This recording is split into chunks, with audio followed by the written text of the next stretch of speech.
Welcome to MLT with Masood videos. आज का हमारा जो टॉपिक है ये मोनोसाइट के बारे में है कि असल की मोनोसाइट क्या है, इसका स्ट्रक्चर क्या है और फंक्शन क्या है और कौन सी ऐसी कंडीशन है कि जिसमें ये हाई होता है या लो होता है। मोनोसाइट जो है ये टाइप है एक ग्रेनुलोसाइट WBC का और ये बोन मैरो में बनता है माइलाइट स्टेम सेल से। जब मोनोसाइट की फॉर्मेशन होता है बोन मैरो में तो ये बोन मैरो से फिर मूव करता है ब्लड सर्कुलेशन में थोड़े वक्त के लिए होता है, फिर ये माइग्रेट होता है टिश्यू में। जब ये टिश्यू में चला जाता है तो वहाँ पर ये डिफरेंशिएट होता है मैक्रोफेज और डेंड्रिटिक सेल में। जब मोनोसाइट ब्लड सर्कुलेशन से माइग्रेट होता है स्पेसिफिक ऑर्गन सेल्स या टिश्यू में और वहाँ पर ये डिफरेंशिएट होता है मैक्रोफेज में।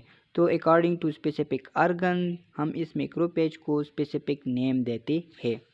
अगर मोनोसाइट ब्लड सर्कुलेशन से माइग्रेट होता है लंग्स की टिश्यू में और वहाँ पर ये डिफरेंशिएट होता है मैक्रोफेज में, तो फिर हम इस मैक्रोफेज को अल्वेओलर मैक्रोफेज कहेंगे। अगर ये स्किन में चला जाता है तो वहाँ पर हम इनको लंगरहांस सेल कहेंगे। अगर ये CNS में चला जाते हैं तो वहाँ पर हम इनको माइक्रोग्लिया।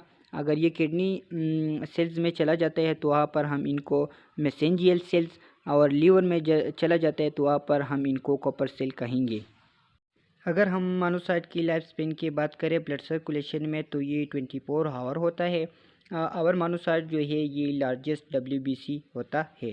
स्ट्रक्चर ऑफ मोनोसाइट में आप लोगों ने ये बात याद रखनी है कि ये सर्कुलर सेल है। इसका जो न्यूक्लियस है ये थोड़ा बड़ा होता है और ये किडनी बीन या हाथ शो की तरह दिखता है। इसकी साइटोप्लाज्म में कोई ग्रेन्यूल्स मौजूद नहीं होते, ये कंटेन होता है लाइसोसोम्स पर और इसका जो डायमीटर है ये 15 to 20 माइक्रोमीटर होता है।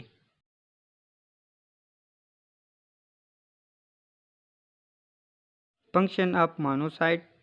जब हमारे बॉडी में किसी साइट पर इन्फेक्शन होता है तो मोनोसाइट मूव करता है उसी साइट पर और ये डिफरेंशिएट होता है मैक्रोफेज में। जब ये मैक्रोफेज में डिफरेंशिएट होता है तो मैक्रोफेज रिलीज़ करता है साइटोकाइंस को। साइटोकाइंस का काम ये होता है कि ये अदर WBC को एक्टिवेट करता है। जब अदर WBC एक्टिवेट हो जाते हैं तो ये साइट्स ऑफ इन्फेक्शन पर आते हैं और किल करते हैं पैथोजन को।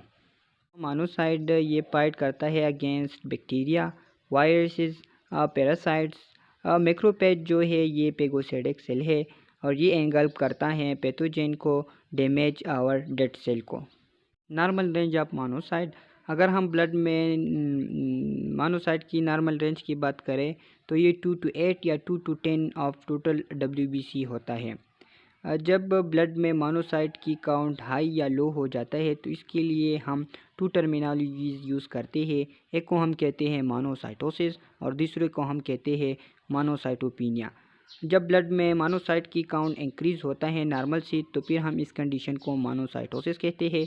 अगर ब्लड में मोनोसाइट की काउंट डिक्रीज़ होता है नॉर्मल से तो फिर हम इस कंडीशन को मोनोसाइटोपिनिया कहते हैं। काजेज़ ऑफ मोनोसाइटोसिस में हमारे पास आता है parasitic infection, viral infection, fungal infection, bacterial infection, leukaemia, chronic infection, stress, autoimmune disorder. Causes of monocytopenia इनमें हमारे पास आता है chemotherapy, radiation, bone marrow disorder.